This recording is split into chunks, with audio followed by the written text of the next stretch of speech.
Dimanche dernier, une information publiée sur les réseaux sociaux a porté à confusion.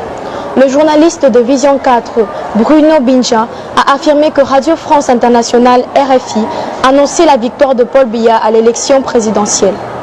Une annonce qui a aussitôt circulé avant que RFI ne démente formellement. Que s'est-il réellement passé? Et pourquoi faut-il toujours revérifier une information avant d'y croire? Notre envoyé spécial fait le point. Bonjour Déborah.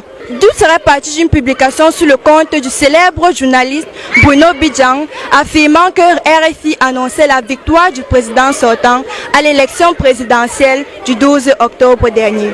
Quelques heures plus tard, la rédaction de Radio France Internationale a réagi pour démentir toute implication dans la publication d'une telle information.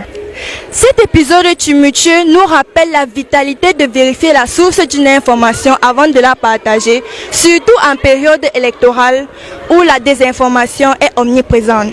Dans le cas actuel, la confusion entre figures médiatiques et sources officielles a suffi à tromper de nombreux internautes. Toutefois, une moralité reste de mise. Ce n'est pas parce qu'une information est publiée par un journaliste connu qu'elle est forcément vraie.